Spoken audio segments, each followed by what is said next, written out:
Katy Perry's Hollywood Hills mansion is more than just a luxurious retreat. It's a piece of history cloaked in shadow, perched high above Los Angeles. The sprawling estate once served as a convent for the Sisters of the Immaculate Heart of Mary. When Katy purchased the property, she described it as peaceful and filled with light, but peace is the last thing she found there. It started with small things. Late at night, when the house was still, Katy would hear faint whispers like a group of women murmuring prayers. At first, she thought it was the echo of her imagination or sound carrying from the canyon below. But as the weeks passed, the noises became more distinct. Footsteps shuffled through the long corridors, and doors creaked open on their own, even when the windows were shut tight. One night, Katy hosted a small dinner party with close friends. As the group lingered in the dining room, laughter filling the air, the chandelier overhead began to sway. The movement was subtle at first, but it soon became so pronounced that the crystal pieces clinked together. "Earthquake?" someone asked nervously, but the ground was still. Katy brushed it off with a laugh, but her unease was evident. Weeks later, the whispers grew louder. Katy was lying in bed, scrolling through her phone, when she heard a distinct knock on her bedroom door, 3 short raps. Her assistant, Amanda, had already gone home, and no one else was in the house. "Hello?" she called out, but no answer came. Gathering her courage, she opened the door. The hallway was empty. Determined to find answers, Katy brought in a local historian, Claire Roberts, who specialized in the history of Los Angeles's forgotten places. Claire explained that the mansion had been a convent until the mid-20th century, home to a small but devout group of nuns. They were known for their charitable work but also for their strict discipline. One story stood out: a young novice named Sister Agnes, who was rumored to have been punished harshly for breaking her vows. She died suddenly, her cause of death never recorded. Claire's words lingered in Katy's mind, but she dismissed them as old ghost stories. That is, until the night she decided to host a recording session in the mansion's chapel, a space that had remained mostly untouched since the property was sold. As her team set up equipment, Katy felt an icy chill sweep through the room. Halfway through the first song, the speakers began to emit a strange static. "Cut," the sound engineer called. They tried again, but the static returned, this time accompanied by faint voices. When they played back the recording, everyone froze. Beneath the music was the unmistakable sound of women singing a haunting, dissonant chant in Latin. The final straw came a week later. Katy woke up at 3 a.m. to the sound of someone sobbing. It was soft at first, but it quickly grew louder, echoing through the walls. She followed the sound to the chapel, where she found the wooden altar cracked down the middle, a splintered rosary lying at its base. Katy no longer spends her nights alone in the house. Rumor has it she's considering selling the mansion, but so far, no buyers have come forward. Perhaps the spirits of the sisters are not ready to let go of their home, or perhaps they're waiting for someone brave enough to face what lurks within. And if you ever find yourself walking near the Hollywood Hills late at night, you might just hear the faint sound of a hymn carried on the wind. Listen closely, but don't linger too long, because some prayers are not meant for the living. After years of sleepless nights and escalating terror, Katy Perry made the decision to sell the mansion.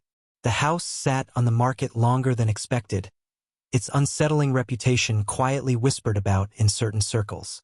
When the property finally sold, the new owners, a young couple, Mark and Jessica Langford, dismissed the rumors as overblown celebrity gossip. Mark, a tech entrepreneur, and Jessica, an interior designer, were thrilled to own a piece of Hollywood history. To them, the mansion's dark past only added to its mystique. "If ghosts do exist," Jessica joked during the signing, "they'll have to deal with my renovations." The couple moved in during the fall, eager to make the house their home. Jessica began transforming the old convent's austere rooms into modern, vibrant spaces.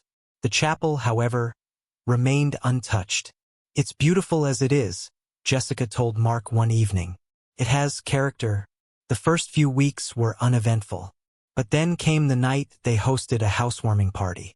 As guests mingled in the dining room, one of them, a local filmmaker named Carla, wandered off to explore the mansion. When she returned, her face was pale, and her hands trembled as she gripped her wine glass.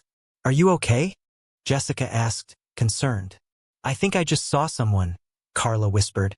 "A woman down the hall. She was standing by a window wearing black." Jessica frowned. "There's no one else here." Carla didn't argue, but she avoided going back down the hallway for the rest of the evening. The next morning, Jessica found one of her sketches plans for the kitchen remodel ripped to shreds on her desk.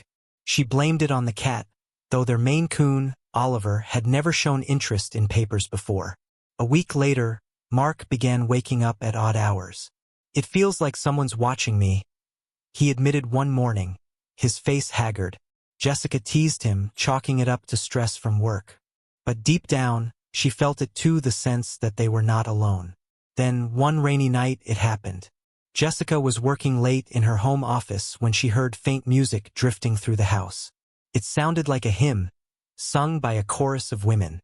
She followed the sound, her curiosity tinged with unease, and found herself standing outside the chapel door.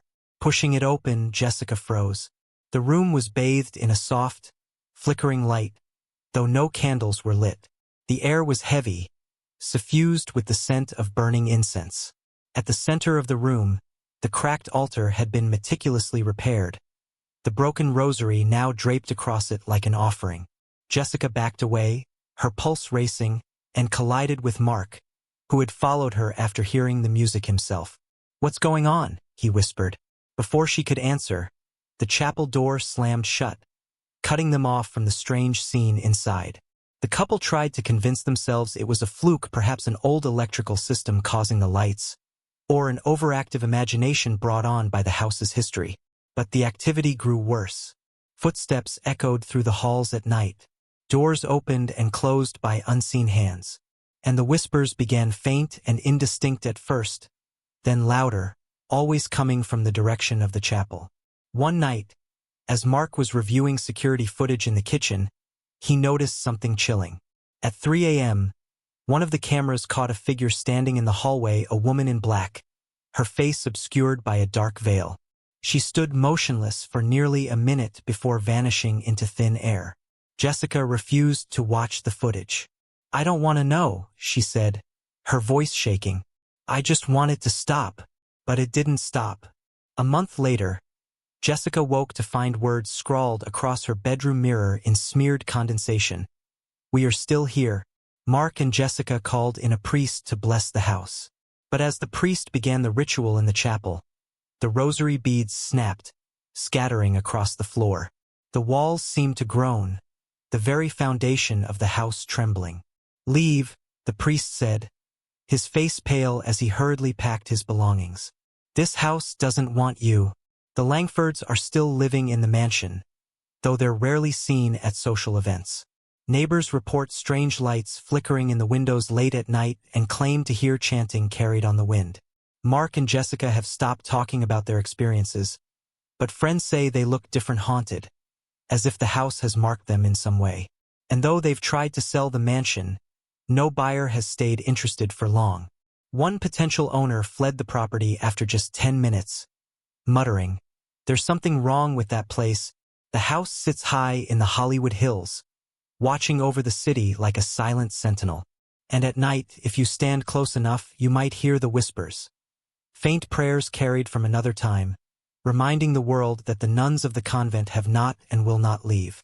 Don't forget to subscribe and like if you liked this story. Jessica and Mark Langford had no choice but to stay. Despite their best efforts to sell, the house seemed to repel every prospective buyer. One couple even left mid-tour, claiming they felt an overwhelming sense of dread as soon as they stepped into the chapel. Jessica tried to make the best of it, pouring herself into her design work, but the unease crept into her every waking moment. Late one night, Jessica woke to a familiar sound, the faint murmur of voices. This time, it wasn't coming from the chapel. She followed the sound to the library, where the smell of aged paper mingled with something acrid, like burned hair. The voices grew louder, echoing in the cavernous room, and she saw it. The bookshelf on the far wall was slightly ajar, revealing a dark passage behind it. Jessica froze. They had explored the house extensively when they moved in. How had they missed this? Her heart pounding, she called for Mark, who arrived moments later, flashlight in hand. Together, they pushed the heavy bookshelf aside, exposing a narrow staircase descending into darkness. "Do we really want to know what's down there?" Mark asked, his voice unsteady. Jessica nodded, though her stomach churned. "We have to." The stairs creaked underfoot as they descended, the air growing colder with each step. At the bottom, they found a small stone room lit only by the beam of Mark's flashlight. The walls were lined with dusty shelves, and at the center stood a crude wooden table. On the table lay a leather-bound book, its cover embossed with an ornate cross. Next to it was a single rosary, the beads darkened with age. Jessica reached out hesitantly and opened the book, revealing pages filled with Latin text. Some words were smeared, as though written in haste, but one passage stood out, circled repeatedly. "Non redemptio sine sanguine." "What does it mean?" Mark asked, leaning over her shoulder. "No redemption without blood," Jessica whispered, her voice barely audible. A sudden noise made them both jump, a soft rustling, as if someone were standing right behind them.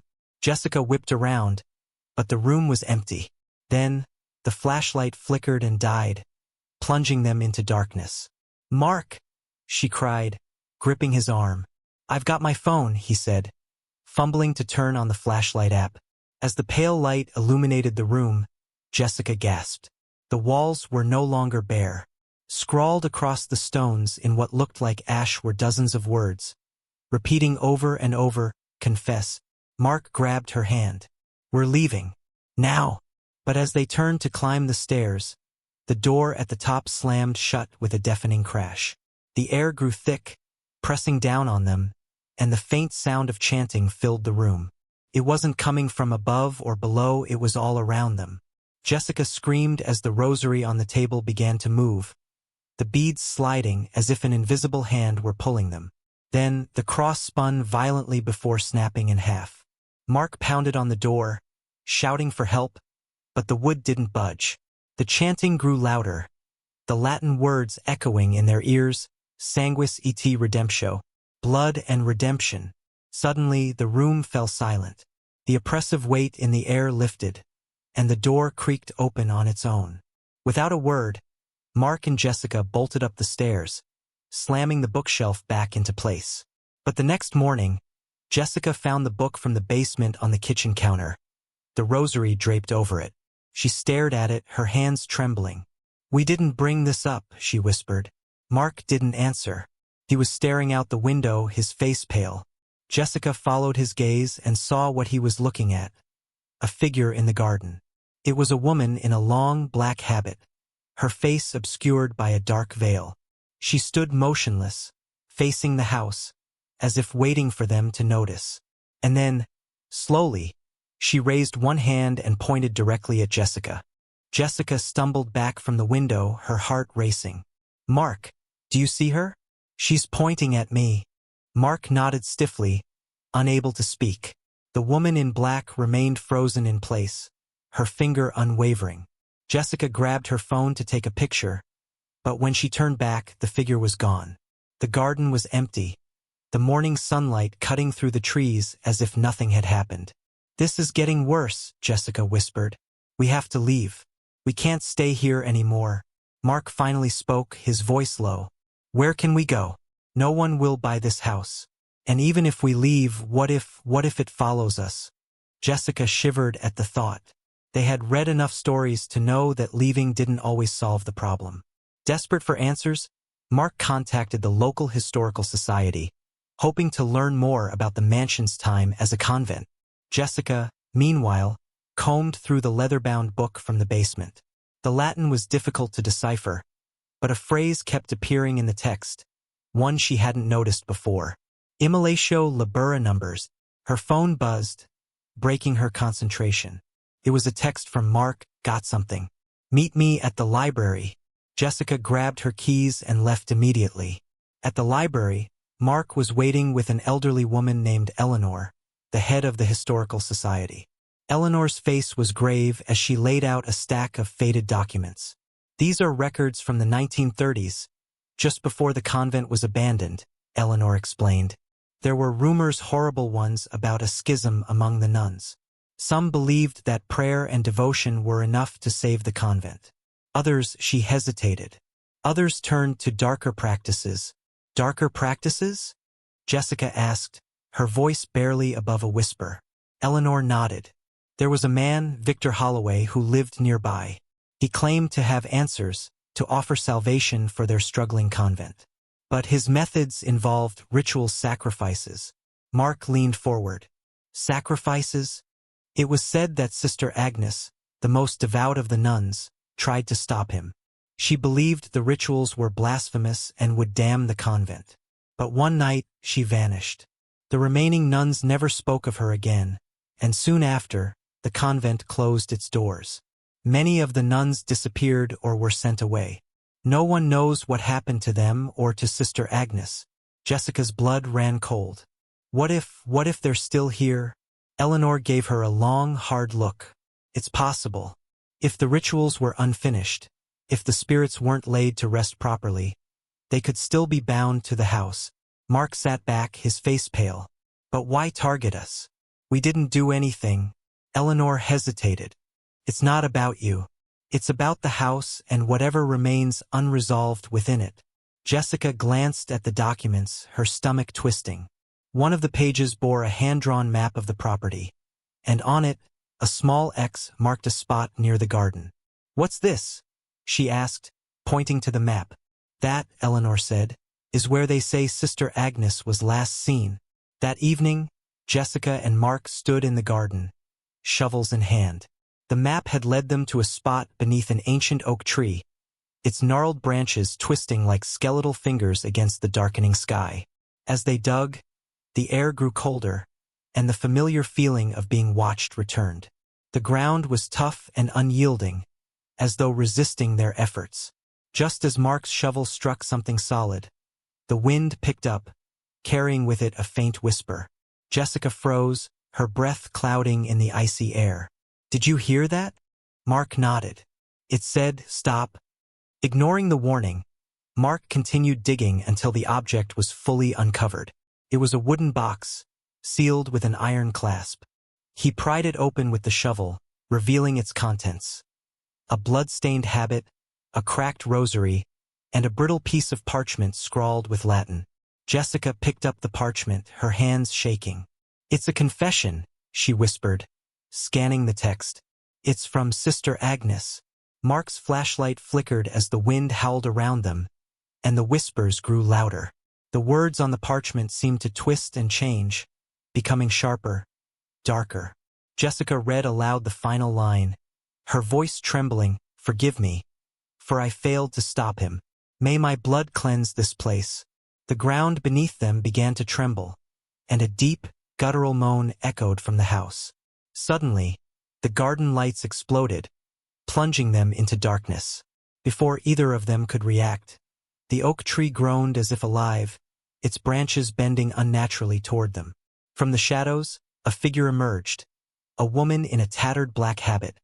Her veil lifted to reveal hollow eyes and a face twisted in anguish. She pointed at the box, her voice rasping like dead leaves in the wind. "You must finish it." Jessica and Mark stood frozen as the specter of Sister Agnes loomed over them. Her hollow eyes bore into Jessica, and the box's contents seemed to pulse with a sinister energy. "What does she mean? Finish it?" Mark whispered, his voice trembling.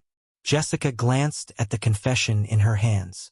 The words seemed to shift on the page, spelling out a single instruction: return it to the chapel. Without hesitation, Jessica grabbed the box, her heart pounding. "We have to take it back to the altar." They ran into the house, the whispers swelling into a deafening cacophony. The walls shook, and the lights flickered violently. When they reached the chapel, the door slammed shut behind them. Jessica placed the box on the altar, and the room fell eerily silent. The air grew heavy, and Sister Agnes's apparition appeared, standing behind the altar. Her gaze softened, her skeletal hand reaching out to touch the cracked rosary. A sudden burst of light engulfed the room as the spirit whispered, "Thank you." Then, just as quickly as she had appeared, she was gone. The oppressive atmosphere lifted, and the house was finally still. Weeks later, Mark and Jessica successfully sold the mansion to a wealthy developer. They never spoke of the events to anyone, but before they left, Jessica returned to the garden one last time. Beneath the oak tree, she found a single black rosary, glinting in the sunlight. She left it there, untouched. Some secrets, she realized, were meant to remain buried. Don't forget to subscribe and like if you liked this story. Any coincidences with real events or characters are accidental.